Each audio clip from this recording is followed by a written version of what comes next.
22 तारीख को हम अपने राम जी के घर की भव्य प्राण प्रतिष्ठा पूरे हर्षोल्लास के साथ करने वाले हैं, उत्सव के साथ करने वाले हैं। के समय 1 घंटा बाद में आए, 1 घंटा पहले जाएं, ये तुष्टिकरण होता है। को भी हम आमंत्रित करते हैं कि वो भी आए और जो उन्होंने पाप किए हैं उन पापों को वहां पापों से छुटकारा पाएं, राम का आशीर्वाद लें। कुमार जी को ये घमंडिया गठबंधन के लोग कुछ नहीं बनाएंगे। लालू प्रसाद यादव जी की यह राजनीतिक तकनीक है। तरीके से राम मंदिर का प्राण प्रतिष्ठा समारोह है 22 जनवरी को, उसको लेकर पूरे देश की सियासत तेज है। विपक्ष में बैठे नेता बीजेपी पर हमलावर है, ऐसे में यह कहते हुए नजर आ रहे हैं कि राम के नाम पर नरेंद्र मोदी वोट लेंगे। हमारे साथ बात करने के लिए भाजपा प्रवक्ता कुंतल कृष्णा है, जुड़ेंगे, बात करेंगे। कुंतल जी, लगातार आरोप लग रहे हैं, कहा जा रहा है कि राम के नाम पर वोट लेने की कोशिश नरेंद्र मोदी के द्वारा, भाजपा के द्वारा की जा रही है। माननीय नरेंद्र मोदी जी ने तो जन जन के राम जो 500 वर्षों से टेंट में थे उनके लिए भव्य घर का इंतजाम कर दिया, इसमें तो कोई अतिशयोक्ति नहीं है। 22 तारीख को हम अपने राम जी के घर की भव्य प्राण प्रतिष्ठा पूरे हर्षोल्लास के साथ करने वाले हैं, उत्सव के साथ करने वाले हैं। और हमारे विरोधी जो कि राम को भी राजनीति में लेके आ रहे हैं, हम उस प्रभु राम से प्रार्थना करते हैं कि उनको भी भगवान को सद्बुद्धि दें। उनको भी हम आमंत्रित करते हैं कि वो भी आए और जो उन्होंने पाप किए हैं उन पापों को वहां पापों से छुटकारा पाएं, राम का आशीर्वाद लें, इस महापुण्य के भागीदारी बने और 22 जनवरी को आए और राम जी का दर्शन करें। तुष्टिकरण का आरोप लगाया जा रहा है महागठबंधन के नेताओं के द्वारा, कह रहे हैं कि तुष्टिकरण की जा रही है भाजपा के द्वारा, धर्मों को बांटा जा रहा है, हिंदू मुस्लिम करवाया जा रहा है राम के नाम। हिंदुस्तान में हिंदुओं की बात करना अगर तुष्टिकरण है तो मुझे ऐसे लोगों पे, मेरे पास शब्द नहीं है ऐसे लोगों के विषय में बोलने का। हिंदुस्तान में बैठ करके, भारत में बैठ करके शुक्रवार को छुट्टी दे देना, यह तुष्टिकरण होता है।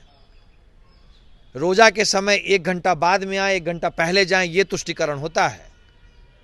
हिंदू देवताओं की छुट्टियां काट करके और मुसलमानों के पर्व पे 2-2, 3-3 दिन की छुट्टी दे देना, यह तुष्टिकरण होता है। हिंदुस्तान में हिंदुओं की बात करना तुष्टिकरण नहीं है। हिंदुस्तान में हिंदुओं की बात नहीं होगी तो क्या पाकिस्तान में जाके होगी? लगातार जिस तरीके से आरोप लग रहे हैं उसको देखते हुए कहा जा रहा है कि नरेंद्र मोदी 24 चुनाव को देखते हुए कहीं ना कहीं वोट लेने की कोशिश कर रहे हैं। ऐसे में आपका क्या कहना है? 24 का तो नतीजा आ चुका है जी। 24 में नरेंद्र मोदी जी तीसरी बार और भारतीय जनता पार्टी 400 पार। 24 की तो बात ना करें, अब अगर बात करनी है तो 42 की करें। 24 का नतीजा तो स्पष्ट हो गया है। नीतीश कुमार को संयोजक बनाने की बात हो रही है। नीतीश कुमार जी को ये घमंडिया गठबंधन के लोग कुछ नहीं बनाएंगे। लालू प्रसाद यादव जी की यह राजनीतिक तकनीक है, राजनीतिक स्ट्रेटजी है। वो मनोवैज्ञानिक दबाव बना रहे हैं नीतीश कुमार जी पे कि उनकी जो अगली पीढ़ी है, जो अभी तक बिहार की राजनीति में संघर्ष कर रही है, तेजस्वी यादव किसी भी तरीके से बिहार की राजनीति में स्टैब्लिश हो सके। अच्छा कुंतल जी, श्रेय किसको देते हैं जिस तरीके से राम मंदिर बन रहा है, कोर्ट को या फिर नरेंद्र मोदी को? वहां पे भव्य राम मंदिर बनने के लिए करोड़ों सनातनियों ने बहुत लंबी तपस्या की है, बहुत लंबी तपस्या हुई है वहां अयोध्या में राम मंदिर बनने के लिए। उन करोड़ों सनातनियों को भी श्रेय है। न्यायिक प्रक्रिया थी, उसमें सुप्रीम कोर्ट का आदेश आया, पर उन करोड़ों लोगों का श्रेय हम नहीं भुला सकते हैं जिन लोगों ने अपना सब कुछ न्यौछावर कर दिया। और यह भी सत्य है कि माननीय नरेंद्र मोदी जी के कार्यकाल में ही भगवान श्री राम के मंदिर की प्राण प्रतिष्ठा हो रही है। 500 साल से हमारे भगवान श्री राम जो टेंट में थे, माननीय नरेंद्र मोदी जी के कार्यकाल में, उनके समय, उनके आंखों के सामने हमारे प्रभु श्री राम को भव्य मकान, भव्य घर मिल रहा है। यह भी सत्य है। मोदी है तो मुमकिन है, मोदी है तो मुमकिन है, मोदी है तो ही मुमकिन है, मोदी है तो ही मुमकिन है। और भारत में तीसरी बार मोदी सरकार, बीजेपी इस बार 400 पार। कुंतल कृष्णा जाएंगे 22 तारीख को?